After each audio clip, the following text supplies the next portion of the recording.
Eu espero estar sendo bem claro da forma que eu estou explicando para você que você entenda, guarde, assimile e ponha isso em prática.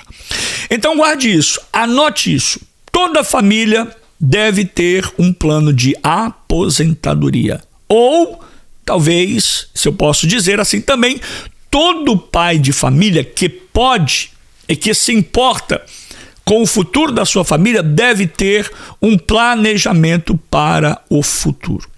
Agora, tem um outro assunto muito importante também que eu quero compartilhar com você agora. Aperte o cinto, aumente o volume, chame mais alguém para assistir, compartilhe esse vídeo, deixe o seu like, porque o que eu vou falar agora também é muito, mas muito sério. O que eu quero compartilhar com você é muito importante. E eu digo isso, meus amados, com muita propriedade, porque eu mesmo senti isso na pele. Olha só, veja bem, nós não fazemos planos para situações como, por exemplo, a situação do falecimento de alguém, de um ente querido, a situação como a morte. Mas é importante saber que temos que nos planejar para isso também. Eu vou fazer uma pergunta para os homens. Maridos, pense comigo agora. Raciocine comigo. Se o irmão, ou seja, se você vier ou quando você vier a falecer, quem é que vai cuidar da sua família? Quem é que vai cuidar da sua esposa? Quem vai cuidar dos seus filhos? Por isso é necessário pensar em fazer um seguro de vida ou um seguro de morte ainda quando em vida. Mesmo que seja o mínimo que você pague hoje, que pelo menos for o mínimo, mas você não vai deixar a sua família desprotegida e endividada, porque até para morrer hoje é caro. Tudo isso, meus amados, faz parte, tudo isso são planejamentos financeiros. Um pai de família que separa uma parte mensal de sua renda e aplica num plano de aposentadoria, ele está sendo prudente, como foi José no Egito. Uma família que mantém um fundo de emergência guardado em renda fixa evita entrar em dívidas quando surge uma crise. Tenha disciplina em guardar uma parte da sua renda. Não viva do agora, não viva o momento. Não viva tudo o que você ganha. Existe um adágio que diz o seguinte: não carregue todos os ovos na mesma basquete ou no mesmo basket, na mesma bolsa, na mesma sacola. Se caso você cair com a basquete, com a sacola, todos os ovos podem se quebrar. Mas se você carregar em diferentes compartimentos, diferentes bolsas ou diferentes baskets, pode salvar alguns ovos. Sabe qual é a moral disso? A moral é que todo aquele que conta apenas com um tipo de renda, tem apenas one source of income, um tipo de renda, ganha de apenas um lugar, ou um tipo de recebimento, ele tem mais chance de quebrar, tem mais chance de declarar bancarrota ou bankruptcy. Agora eu vou te dar uma tabela prática de gestão financeira familiar. Eu ministrei isso nesse curso que nós fizemos para os nossos jovens que iriam se casar. Alguém aqui já ouviu falar da regra 10, 10, 80? Vou colocar aí na tela para você. Regra 10, 10, 80. Aquele que vai assistir esse vídeo e fez o curso conosco sabe do que eu estou falando. Então, o que é a regra 10, 10, 80? Bem, nós temos aí uma tabela dividida em 3 partes. O primeiro 10, o segundo 10 e a terceira regra é 80. Os primeiros 10 devem ser os 10% do seu dízimo. Todo crente fiel, ele guarda, ele separa, ele entrega, ele devolve a Deus o quanto Deus tem o abençoado. Depois temos o segundo 10, que é a poupança. Poderia até dizer aqui nesse caso, ao invés de 10, 10, 80, eu diria 10, 10, 10, 20, 70. No caso, como fez José, porque José guardava na poupança, era uma poupança. 20% ou 1/5 para a poupança, para a economia, para o savings. E 70%, ou no caso, se você quiser fazer 10, 80% seria o restante para as despesas e investimentos familiares. Uma estatística diz que o ideal para uma boa gestão financeira em caso de emergência, até uns 10 a 15 anos atrás, é que você tinha que ter guardado pelo menos 3 meses do que você pode pagar das suas despesas. Hoje, esse tempo aumentou para 6 meses, devido, pasme, senhoras e senhores, devido à crise econômica global. A lista é essa. Se você quiser anotar, anote aí. No mínimo 3 meses de despesa você tem que ter armazenado, guardado de despesas essenciais, indicado agora para jovens solteiros sem dependentes. Esse prazo é para os que ainda não são casados. Agora, o ideal é de 6 meses de despesa guardado, separado, armazenado para famílias com filhos, com aluguel, financiamento, com contas fixas maiores. O mais seguro, que é estatisticamente recomendável, é se você puder trabalhar com 9 meses a 1 ano de sua renda estável, reservada, separada.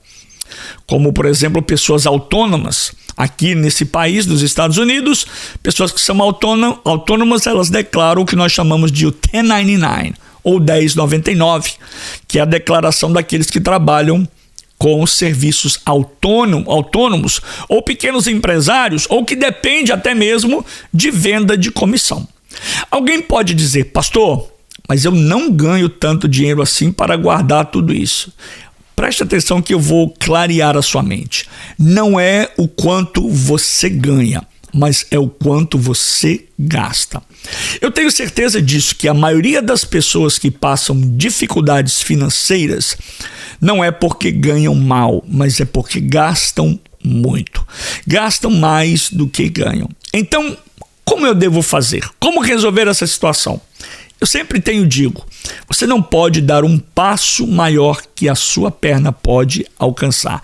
Então faça o seguinte: comece a reduzir, a analisar os seus gastos para proteger as suas finanças, para chegar no padrão do seu orçamento.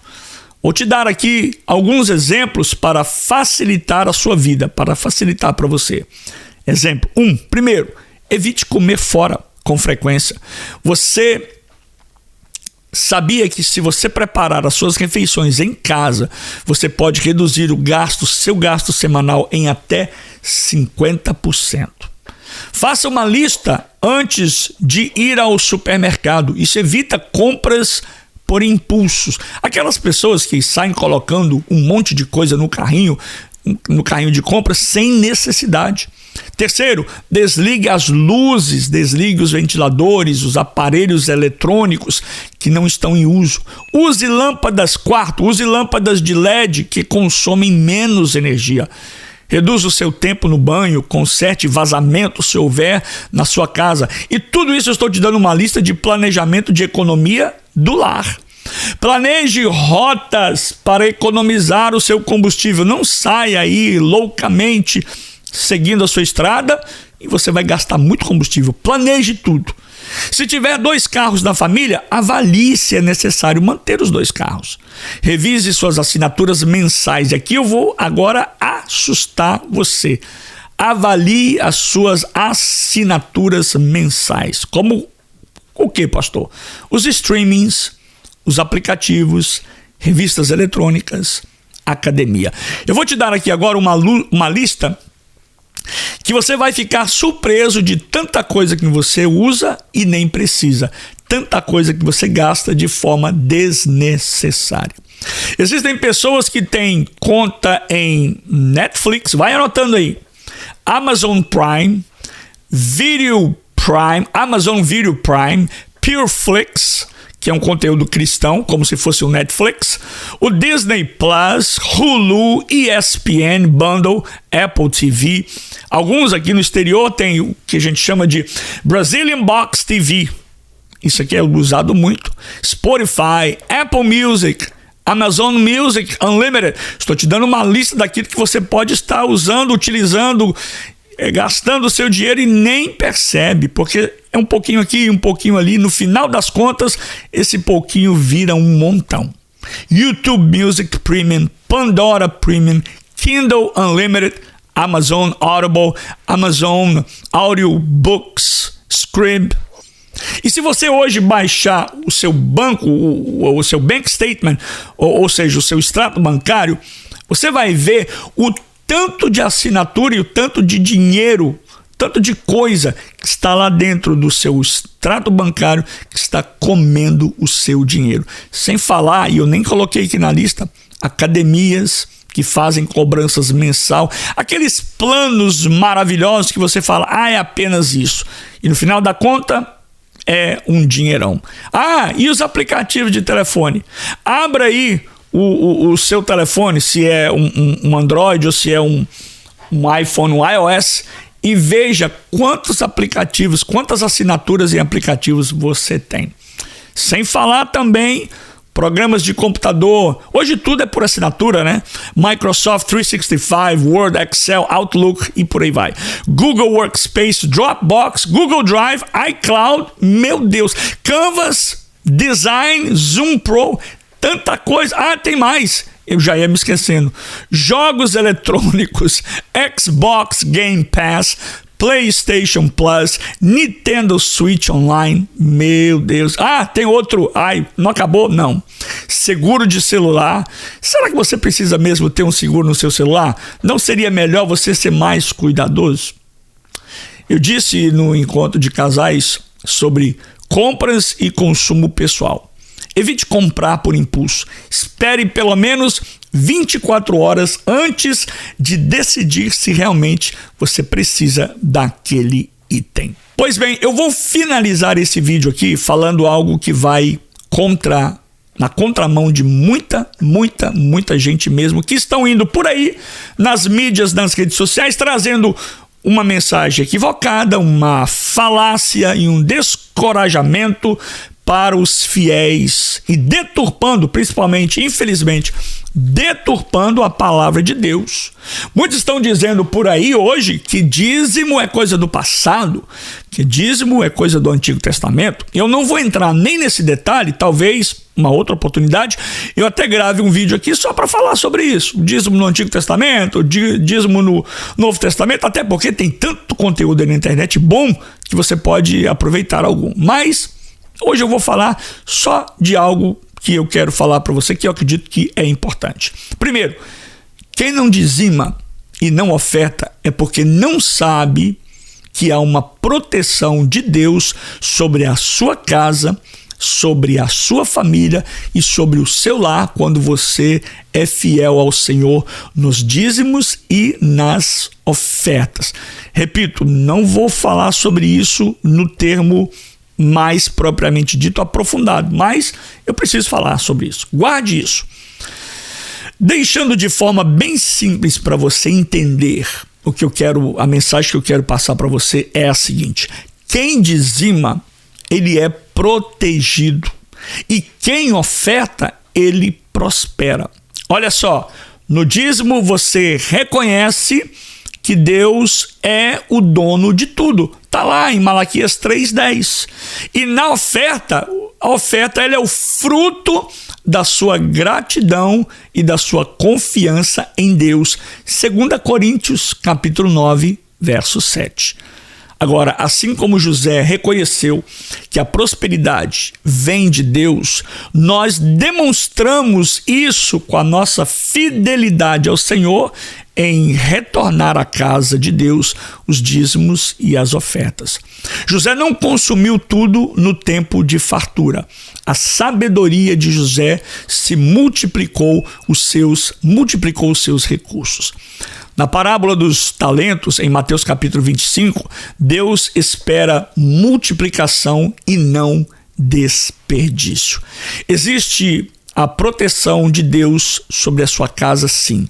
Existe, sim, a proteção de Deus sobre a sua família, sim, quando você é fiel ao Senhor.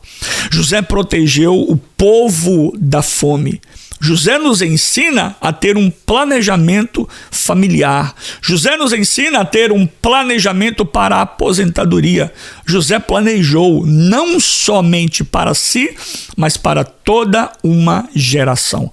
José trabalhou com estratégia, e a estratégia de José foi 14 anos, 7 anos de fartura e 7 anos de fome. Hoje, você precisa fazer planejamentos. Planejamentos a curto prazo, controlar gastos mensais. Planejamentos a médio prazo, quitar dívidas, poupar, investir. E planejamentos a longo prazo. Aposentadoria, herança para os filhos, um legado espiritual e, claro, financeiro. E eu encerro aqui esse vídeo. Parece que foi longo, né? Não sei se já dividimos ou se vamos dividir ele em etapas. Mas eu encerro aqui dizendo, Provérbios capítulo 13, verso 22. O homem de bem deixa herança aos filhos de seus filhos. José não apenas salvou o Egito, mas preservou o povo de Deus. A nossa boa administração hoje pode salvar gerações futuras. A fidelidade financeira é parte da nossa espiritualidade também. A boa gestão financeira é uma forma de glorificar a Deus. Assim como José, precisamos reconhecer que tudo vem de Deus. E por isso precisamos planejar o presente e o futuro com sabedoria. Proteger a nossa casa, o nosso lar e a nossa família. Deixar um legado de fé e de provisão. Eu poderia até falar muito mais, mas eu acho que isso já é o suficiente por hoje. Por isso, eu espero que você tenha gostado desse vídeo, desse conteúdo. E é claro que se gostou, deixa aí o seu like, deixa aí o seu joinha. É claro, compartilhe com o maior número de pessoas possíveis. E outra coisa, tem muita gente ainda que nos assiste e não é inscrito no canal. Se inscreva agora. É rápido, é fácil e é de graça. Que Deus abençoe a sua vida, seja abençoado. Eu espero que você tenha sido abençoado com essa palavra. Fique com Deus. Tchau, shalom, shehi elehayon tov, nitra eshavur habale hitraot, shelohim variotah, shalom uvraha.